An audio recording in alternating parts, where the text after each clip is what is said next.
Dalam sudut Provinsi Jambi, Indonesia, ada sebuah kisah sejarah yang tak boleh terlupakan, yaitu Kesultanan Jambi, merupakan sebuah kerajaan Melayu Islam yang berdiri megah di antara perairan dan hutan lebat pada tahun 1460. Kerajaan ini memiliki akar yang dalam dalam sejarah Nusantara. Sejarah kesultanan ini dimulai dengan berdirinya Kerajaan Melayu Jambi oleh Datuk Paduka Berhalo dan istrinya, Putri Selaras Pinang Masak. Tahun 1460 adalah saat mereka memutuskan untuk mengukuhkan tahta kerajaan mereka di kota Jambi. Namun, transformasi besar terjadi pada tahun 1615. Ketika seorang pangeran yang berasal dari Kedah naik tahta dan dengan bangga menggunakan gelar Sultan Abdul Qahar, Kesultanan Jambi pun resmi lahir. Kesultanan Jambi muncul sebagai sebuah kekuatan yang menarik perhatian. Pada tahun 1616, pelabuhan Jambi menjadi yang terkaya kedua di Pulau Sumatera, hanya kalah dari Aceh. Bahkan, pada tahun 1670, Jambi bisa sejajar dengan tetangga-tetangganya, seperti Johor dan Palembang. Namun, apa yang membuat kesultanan ini begitu unik adalah perdagangan rempah-rempahnya. Sejak pertengahan abad ke-16, para penguasa Jambi terlibat dalam perdagangan lada yang sangat menguntungkan dengan bangsa Portugis, Inggris, dan Belanda. Perdagangan ini juga melibatkan bangsa China, Melayu, Makassar, dan Jawa. Kesultanan Jambi menjadi makmur berkat monopoli perdagangan lada dan pengenaan bea ekspor yang bijaksana.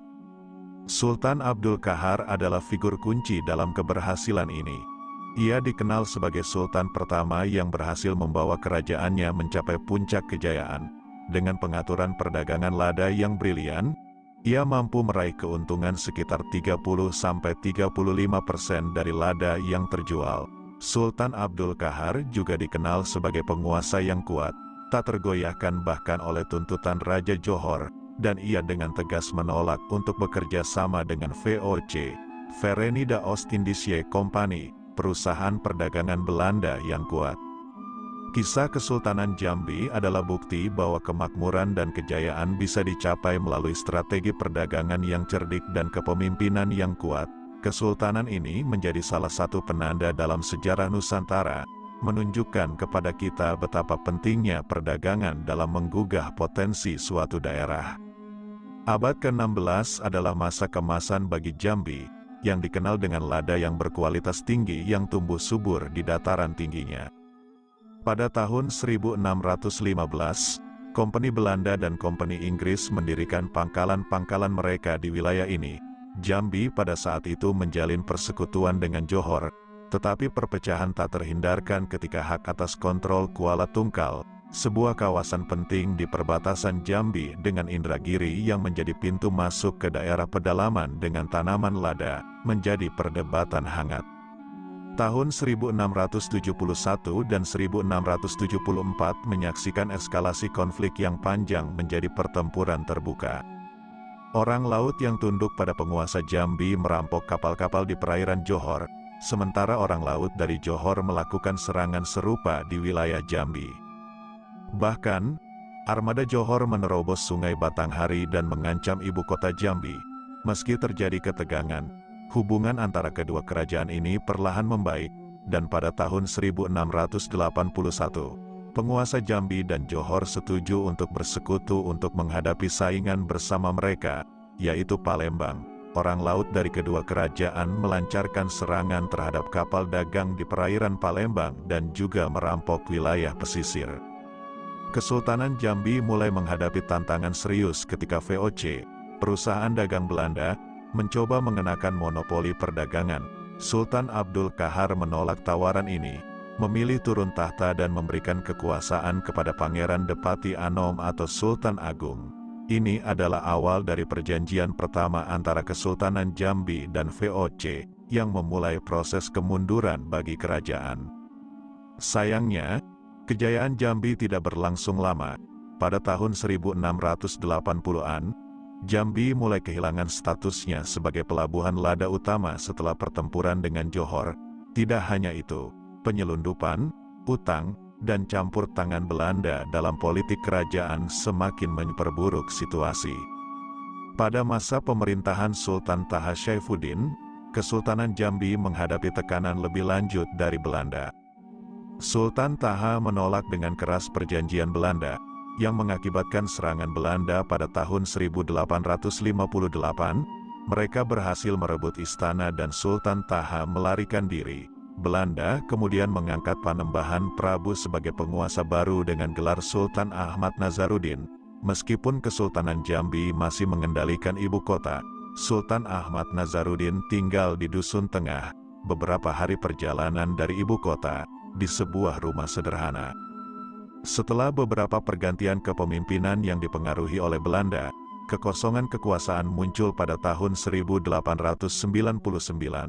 Setelah Sultan Zainuddin dicopot oleh Belanda, Pangeran Ratu Martaningrat, keturunan Sultan Taha, kemudian menyerah kepada Belanda pada tahun 1903, dan Jambi akhirnya digabungkan dengan Keresidenan Palembang. Kisah tragis Kesultanan Jambi mencapai puncaknya ketika Sultan Taha dibunuh oleh Belanda pada tahun 1904. Kesultanan Jambi resmi dibubarkan oleh pemerintah Hindia Belanda pada tahun 1906, mengakhiri salah satu episode paling menarik dalam sejarah Nusantara. Jambi kemudian ditetapkan sebagai Keresidenan Jambi, menghilangkan identitas kesultanan yang dulu pernah berjaya.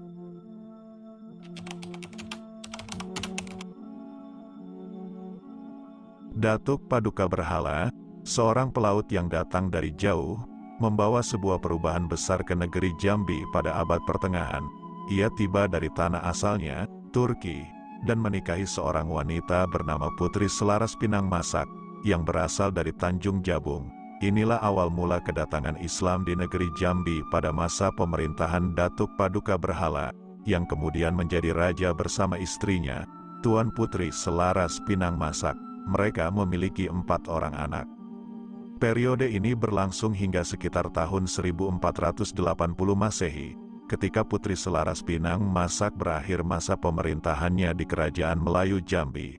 Pemerintahan dilanjutkan oleh putra sulungnya, Orang Kayo Pingai, yang memerintah dari tahun 1480 hingga 1500 Masehi. Dengan perlahan-lahan, ajaran Islam mulai merasuki negeri Melayu Jambi. Kedatangan agama ini membawa transformasi yang mendalam, yang mencakup perubahan dari gelar raja menjadi sultan dalam kerajaan Jambi dan dampak positif pada kehidupan sehari-hari masyarakat setempat. Selanjutnya, kepemimpinan Kesultanan Jambi dipegang oleh Orang Kayo Hitam dari tahun 1500 hingga 1515 Masehi. Setelah terpilih sebagai raja, Orang Kayo Hitam menginisiasi perubahan penting, termasuk pengakuan lambang mahkota kerajaan yaitu keris Sigijay, yang hanya bisa digunakan oleh keturunan Orang Kayo Hitam. Kepala Dewan Orang Kerajaan, Orang Kayo Pingai, juga diturunkan secara turun-temurun. Begitu juga dengan Orang Kayo Pedataran, yang menjadi panglima perang, dan Orang Kayo Gemuk, yang bertugas mengatur kaum wanita dari beberapa daerah untuk dapur kerajaan. Selama kepemimpinan Orang Kayo Hitam, Islam terus disebarkan. Dengan penerapan rukun Islam secara bertahap, Orang Kayo Hitam memainkan peran kunci dalam mengajak masyarakat Jambi memeluk Islam, termasuk bangsawan yang telah memeluk agama ini sebelumnya. Sunan Pulau Johor, Sunan Kembang Sri, Sunan Muaro Pijoan, dan beberapa lainnya adalah beberapa contoh yang menjadi pendukung utama agama Islam di daerah Kesultanan Jambi. Masa pemerintahan Orang Kayo Hitam adalah periode penting dalam sejarah Islam di negeri Jambi. Ia tidak hanya membangun pemerintahan Islam, tetapi juga berhasil mengislamkan masyarakat Melayu. Penduduk kerajaan Jambi secara sukarela memeluk agama Islam setelah pengumuman yang dikeluarkan oleh Orang Kayo Hitam. Orang Kayo Hitam adalah tokoh yang menjadi pionir penyebaran Islam di negeri Jambi. Ia berhasil mengislamkan banyak individu, termasuk Sunan Muaro Pijoan, Sunan Kembang Sri, Sunan Pulau Johor, dan lainnya, yang selanjutnya berperan dalam menyebarkan ajaran Islam ke seluruh daerah Kesultanan Jambi.